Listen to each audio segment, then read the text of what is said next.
Good morning, welcome to देवत gate easy. आज हम बात करने वाले हैं मूवमेंट ऑफ इनर्शिया के। Movement of inertia strength of material का एक ऐसा टॉपिक है जो मैकेनिकल इंजीनियर के लिए कई सब्जेक्ट में ये पूछा जाता है। अलग अलग शेप्स का अलग अलग मूवमेंट ऑफ इनर्शिया होता है। जो गेट की तैयारी कर रहे हैं उनके लिए बेहद ज़रूरी है, क्योंकि ये गेट से ले करके इंटरव्यू स्टेशन तक पूछा जाता है। अलग अलग शेप्स का अलग अलग मूवमेंट ऑफ इनर्शिया होता है, और मूवमेंट ऑफ इनर्शिया भी कई टाइप का होता है depending upon axis of rotation. तो ये सारी चीज़ें आपके दिमाग में होनी चाहिए, ये कॉन्सेप्ट पूरी तरह से क्लियर होना चाहिए, तभी आप क्वेश्चन को कर सकते हैं। डायरेक्टली मूवमेंट ऑफ इनर्शिया ही पूछ लिया जाता है किसी किसी क्वेश्चन में। किसी क्वेश्चन में मूवमेंट ऑफ इनर्शिया का एप्लीकेशन दे करके उसमें अदर सोल्यूशन पूछ लिया जाता है। ठीक है, तो आज हम बात करेंगे मूवमेंट ऑफ इनर्शिया की, क्योंकि मूवमेंट ऑफ इनर्शिया एक मैकेनिकल इंजीनियर के लिए बेहद ज़रूरी टॉपिक है, इसलिए इस टॉपिक का डिस्कशन जरूरी हो गया। मूवमेंट ऑफ इनर्शिया समझने से पहले ये समझ लो कि सेंटर ऑफ ग्रेविटी या सेंट्रॉयड पॉइंट क्या होता है, क्योंकि बहुत से ऐसे बच्चे हैं जो सेंट्रॉयड नहीं जानते, सेंटर ऑफ ग्रेविटी नहीं जानते। Movement of inertia second term है, उससे पहले का टर्म जो है सेंट्रॉयड या सेंटर ऑफ ग्रेविटी का टर्म है।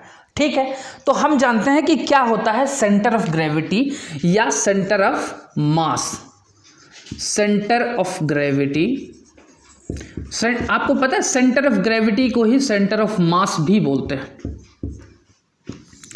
सेंटर ऑफ ग्रेविटी क्या होता है, आपने नॉर्मली पढ़ाई होगा, ग्रेविटी न्यूटन का लॉ है। सेंटर ऑफ ग्रेविटी का मतलब हुआ कि अगर कोई बॉडी है जिसमें वेट है, पूरा का पूरा वेट अगर आप किसी एक पॉइंट पे कंसंट्रेटेड एज्यूम कर लें तो वो पॉइंट क्या कहलाता है, सेंटर ऑफ ग्रेविटी का पॉइंट।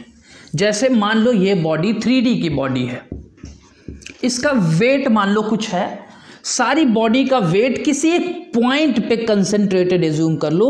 अब ये पॉइंट ज़रूरी नहीं कि ये पॉइंट यहाँ पे बिल्कुल सेंटर पे होता है, ये पॉइंट यहाँ पे भी हो सकता है, ये पॉइंट यहाँ पे भी हो सकता है, ये पॉइंट कहीं पे भी हो सकता है बॉडी में। तो बहुत से ऐसे बच्चे कंफ्यूज होते हैं कि सेंटर ऑफ ग्रेविटी का पॉइंट क्या पता एकदम मिडिल में ही हो, सेंटर पे ही हो बॉडी के। ये ज़रूरी नहीं है। ज़रूरी क्या है कि पूरी बॉडी का होल वेट किसी एक पॉइंट पे अगर आप कंसंट्रेटेड एज्यूम करते हैं तो वो पॉइंट क्या कहलाता है, सेंटर ऑफ ग्रेविटी या सेंटर ऑफ मास पॉइंट। ठीक है, अब दूसरा टर्म आता है सेंट्रॉयड। सेंट्रॉयड क्या होता है, किसी बॉडी का, अब सबसे पहले यह समझ लो सेंट्रॉयड किस टर्म में हम बात करते हैं, 2D के टर्म में। तो सेंट्रॉयड का मतलब हुआ कि अगर ये बॉडी है आपकी, उसमें सिर्फ प्लेन होगा, ज्योमेट्रिक फिगर होगा, उसमें वेट तो होगा नहीं, क्योंकि हम 2D की बात कर रहे हैं। कोई एक बॉडी है, कोई एक प्लेन है, कोई एक फिगर है, उसमें एरिया होगा। अगर हम पूरा का पूरा एरिया किसी एक पॉइंट पे कंसंट्रेटेड एज्यूम करें, देखो उसमें क्या डिफरेंस था, सेंटर ऑफ ग्रेविटी में हम पूरा का पूरा वेट किसी एक पॉइंट पे एज्यूम करते थे, लेकिन सेंट्रॉयड में हम पूरा का पूरा एरिया, पूरी बॉडी का एरिया किसी एक पॉइंट पे कंसंट्रेटेड एज्यूम करते हैं, तो वो पॉइंट क्या कहलाता है, सेंट्रॉयड पॉइंट। मान लो किसी पॉइंट पे हमने एज्यूम कर लिया, ये मिडिल में भी हो सकता है, मोस्टली मिडिल में ही आता है। अब समझो कि अगर बॉडी का पूरा मास यूनिफॉर्मली डिस्ट्रीब्यूटेड हो, मतलब कि यूनिफॉर्मली का क्या मतलब है कि हर जगह एक समान तरीके से इसका मास डिस्ट्रीब्यूशन हो। ऐसा ना हो कि यहाँ पे थोड़ा सा मास है, यहाँ पे ज़्यादा मास है, ऐसा नहीं होना चाहिए। अगर आपका पूरा का पूरा मास यूनिफॉर्मली डिस्ट्रीब्यूटेड हो, यूनिफॉर्म तरीके से डिस्ट्रीब्यूटेड हो, तो उसका सेंटर ऑफ ग्रेविटी पॉइंट और सेंट्रॉयड पॉइंट दोनों एक ही जगह पे होता है। बात समझ में आई कि अगर किसी बॉडी का पूरा मास यूनिफॉर्मली डिस्ट्रीब्यूटेड हो तो उस बॉडी का सेंट्रॉयड पॉइंट और सेंटर ऑफ ग्रेविटी पॉइंट दोनों एक ही पॉइंट होता है।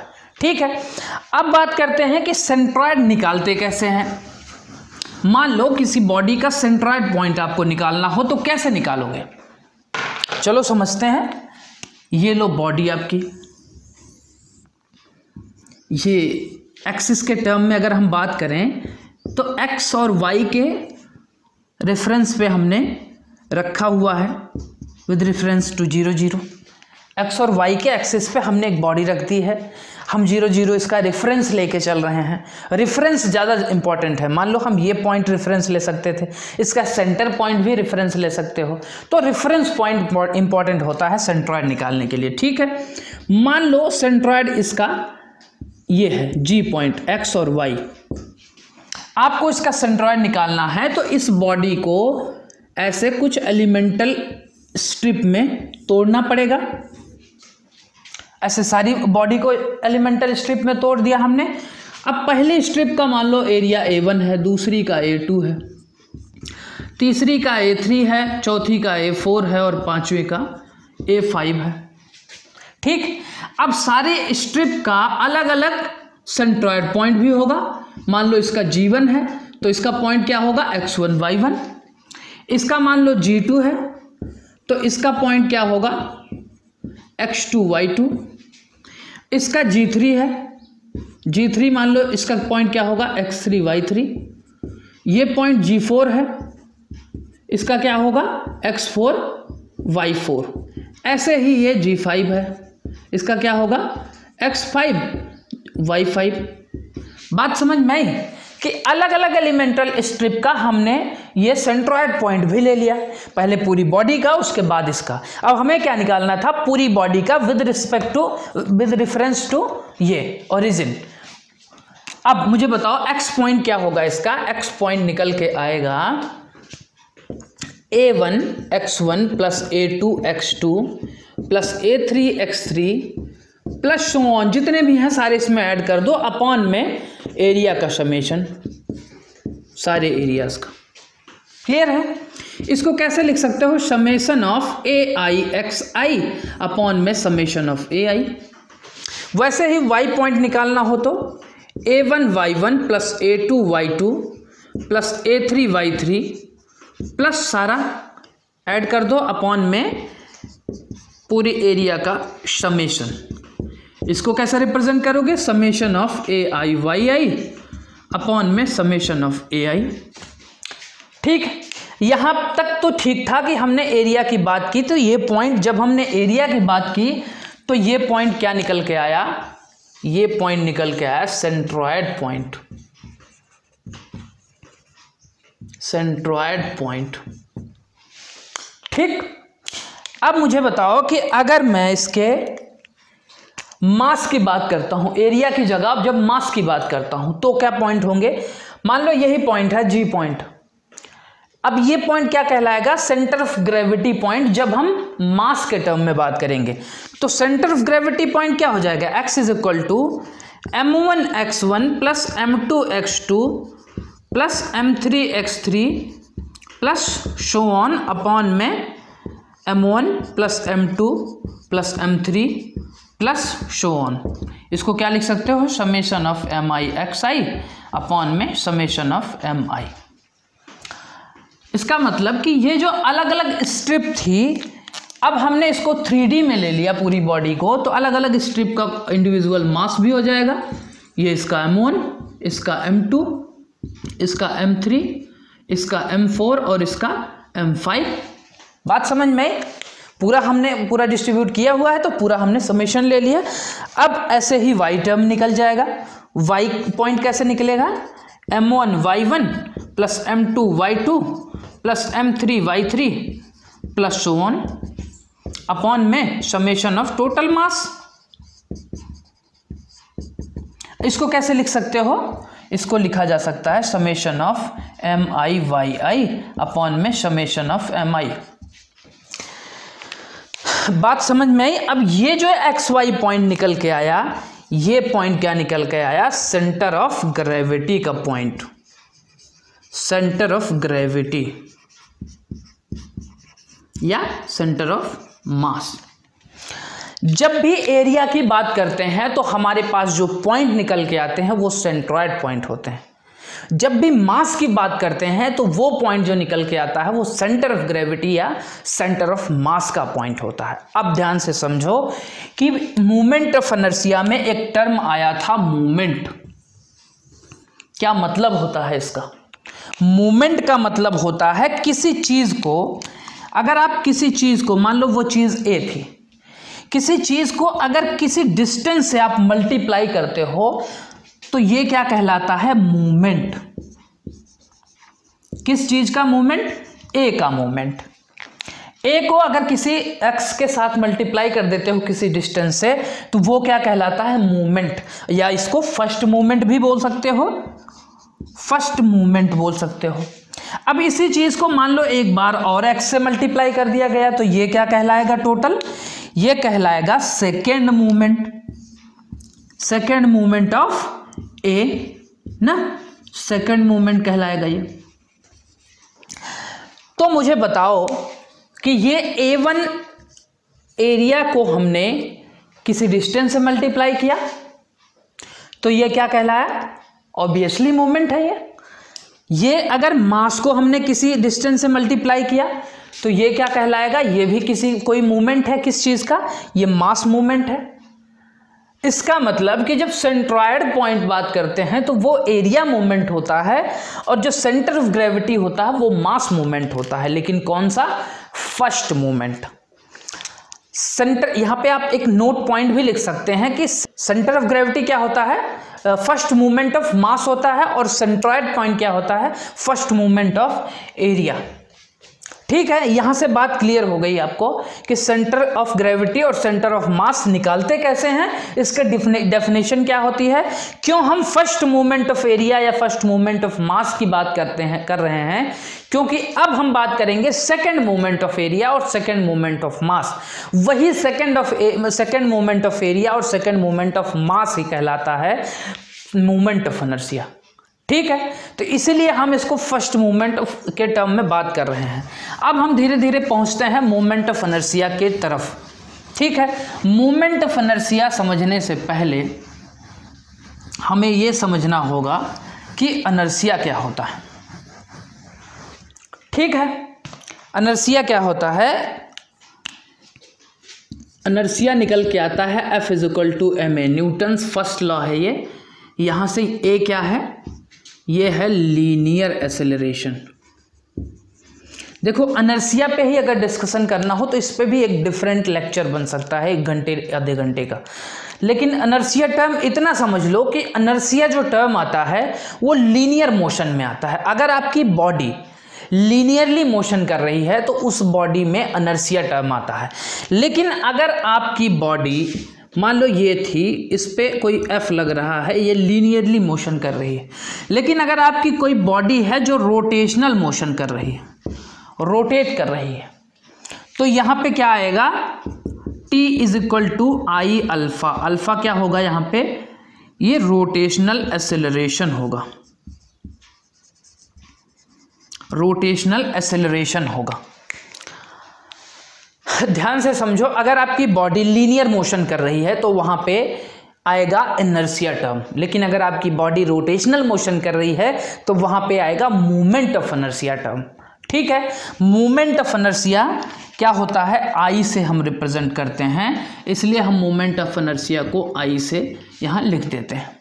ठीक है, अब मूवमेंट ऑफ इनर्शिया निकालते कैसे हैं किसी बॉडी का? अगर किसी बॉडी का शेप या साइज आपको नहीं पता, देखो कुछ बॉडीज ऐसी होती हैं, फिक्स होती हैं, जिनके मूवमेंट ऑफ इनर्शिया को हम आसानी से निकाल सकते हैं। ठीक है, तो वो हम अभी बताएंगे आपको। लेकिन उससे पहले ये समझ लो कि किसी भी बॉडी का मूवमेंट ऑफ इनर्शिया निकालना हो तो कैसे निकालेंगे। जैसे यही एक बॉडी थी, ये बॉडी थी, हमने इसके अलग अलग पॉइंट्स हमने डिसाइड कर दिए थे। ठीक है, लेकिन अब इसमें सेंट्रॉयड और सेंटर ऑफ ग्रेविटी में और मूवमेंट ऑफ इनर्शिया में जो डिफरेंस है वो हम आपको समझाते हैं कि अगर ये पॉइंट मान लो x1 y1 था, ये वाला पॉइंट, तो x1 कौन सा पॉइंट है? ये वाला x1 ये है, और ये कौन सा है? y1 है। ये पॉइंट क्या है? y1 पॉइंट है। देखो, अलग अलग एक ही बॉडी का अलग अलग मूवमेंट ऑफ इनर्शिया हो सकता है depending upon axis of rotation.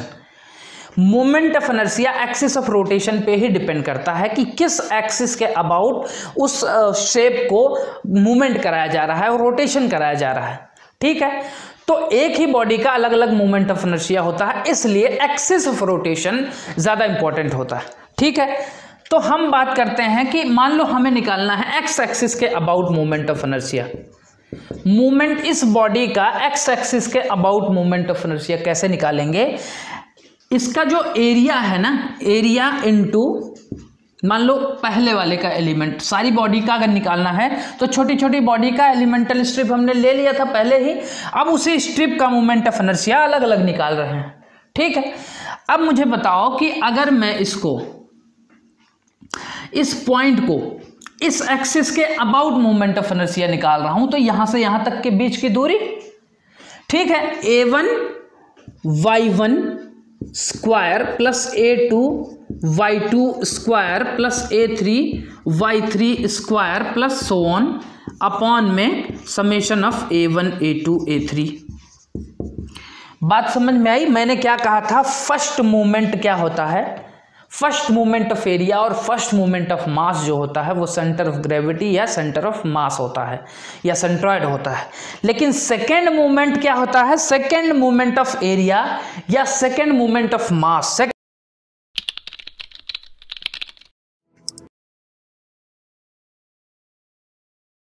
देखो अब हम कुछ अलग अलग शेप्स के एरिया मूवमेंट ऑफ इनर्शिया निकालेंगे। सबसे पहले एरिया मूवमेंट ऑफ इनर्शिया निकालेंगे, फिर मास मूवमेंट ऑफ इनर्शिया निकालेंगे। ठीक है, तो एरिया मूवमेंट ऑफ इनर्शिया क्या होता है? एरिया मूवमेंट मैंने बता दिया है सारी चीज़ें। इसकी यूनिट क्या होती है? m4, मीटर की पावर 4, ठीक है, या mm की पावर 4, जैसी यूनिट दी होगी वैसे आप निकालेंगे इसको।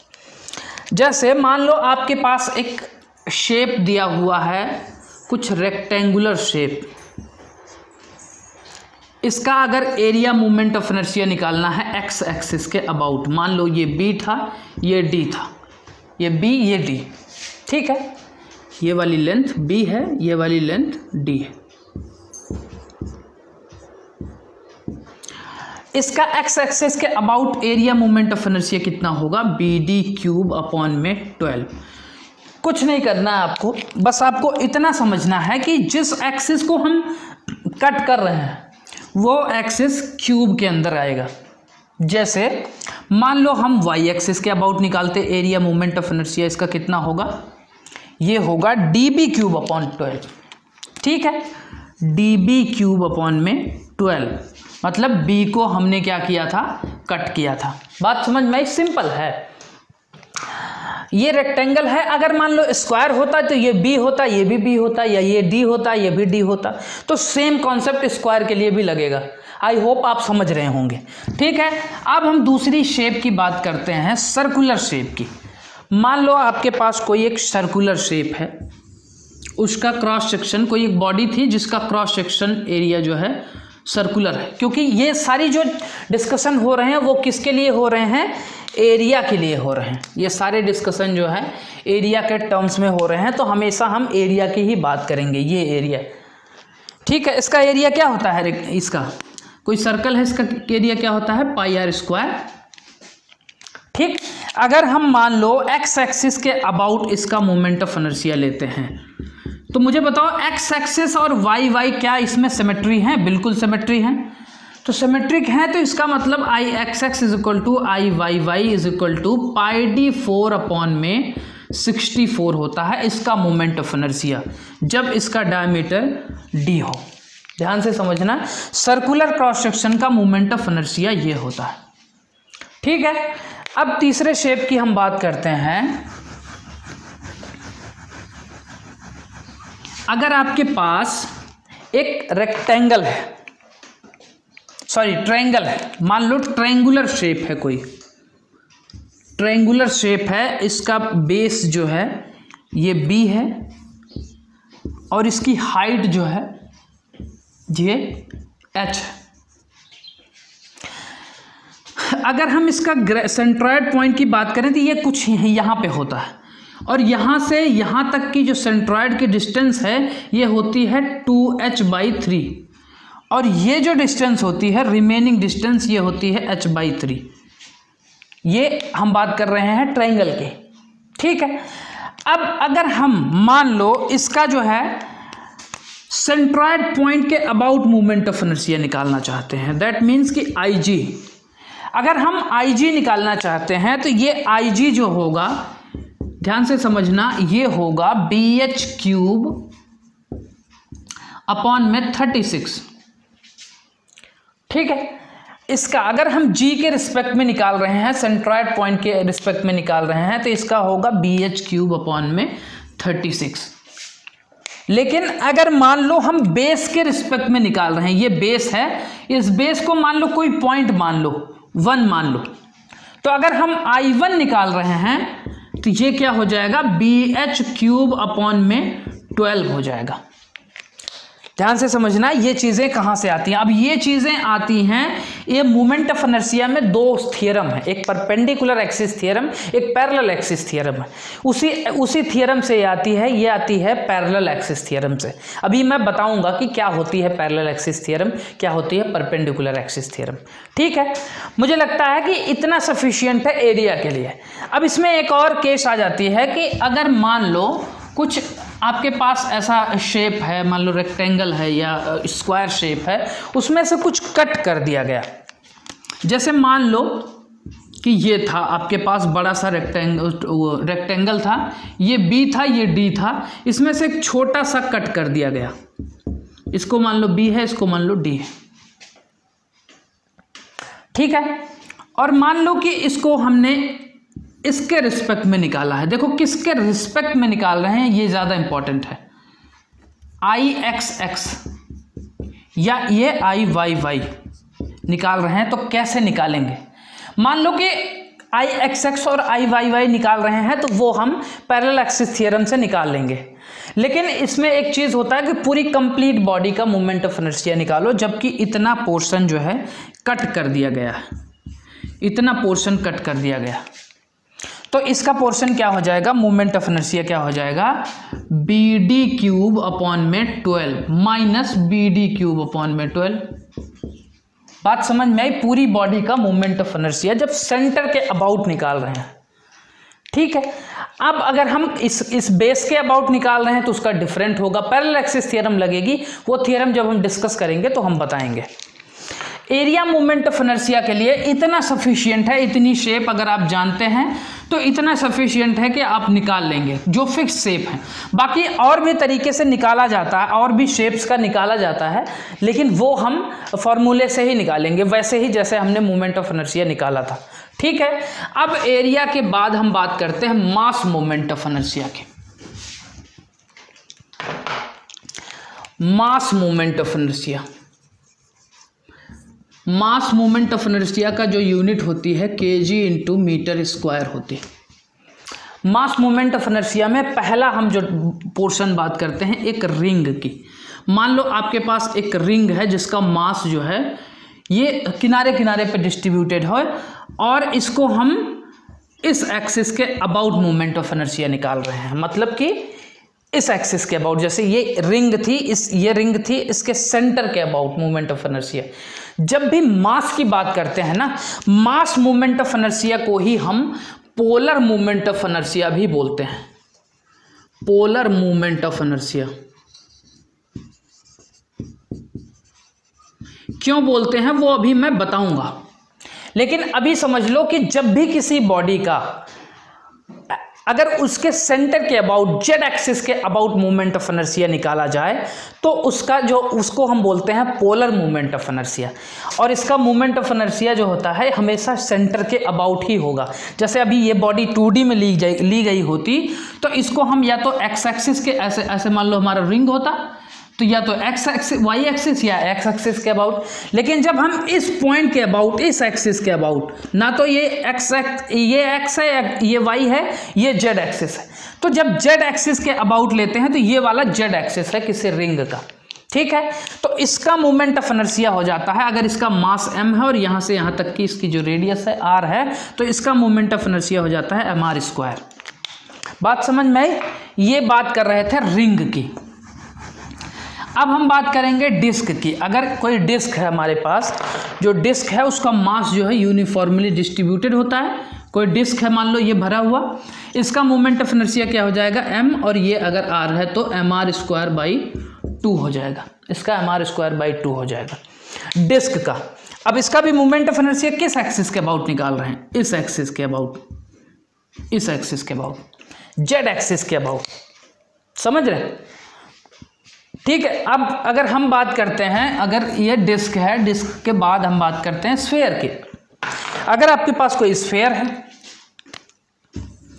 अब स्फेयर में दो तरीके के स्फेयर हैं, एक तो मान लो ये है भरा हुआ, एक मान लो हॉलो स्फेयर है। अगर भरा हुआ है तो इसका क्या हो जाएगा 2/5 mr², इसका मोमेंट ऑफ इनर्शिया, और इसका मोमेंट ऑफ इनर्शिया क्या हो जाएगा 2/3 mr²। ठीक है, सबकी यूनिट जो होगी वो kg/m² होगी। ध्यान से समझना, ऐसे शेप्स बहुत ज़्यादा आते हैं उसमें मोमेंट ऑफ इनर्शिया के लिए। ठीक है, ये स्फेयर की बात हो गई। अब बात करते हैं कि अगर आपके पास कोई बार है, मान लो एक बार है जिसका मास जो है m है, इसकी लेंथ l है, तो इसका सेंट्रॉयड पॉइंट क्या होगा? इसका सेंट्रॉयड पॉइंट कहीं यहीं पे होगा। अगर इसका मास m है, इसका सेंट्रॉयड पॉइंट कहीं यहीं पे होगा। अगर इस सेंट्रॉयड पॉइंट के अबाउट मोमेंट ऑफ इनर्शिया निकालना है तो Ig = हो जाएगा ml²/12। ठीक, लेकिन अगर हम पूरे मास की बात यहाँ पे बात करते हैं, इस पॉइंट के अबाउट, इस पॉइंट के अबाउट अगर हम बात कर रहे हैं तो इसका मोमेंट ऑफ इनर्शिया क्या हो जाएगा I1 अगर हम निकाल रहे हैं तो इसका हो जाएगा ml²/3। ठीक, ये सारी चीज़ें आपको रटनी पड़ेंगी, ये सारी चीज़ें याद करनी पड़ेंगी कि अगर ये शेप है तो इसका मोमेंट ऑफ इनर्शिया क्या होगा, अगर रिंग है तो उसका मोमेंट ऑफ इनर्शिया क्या होगा, डिस्क है तो उसका मोमेंट ऑफ इनर्शिया क्या होगा। अलग अलग शेप्स का अलग अलग मोमेंट ऑफ इनर्शिया होता है। ठीक है, अब थोड़ा सा हम बात करेंगे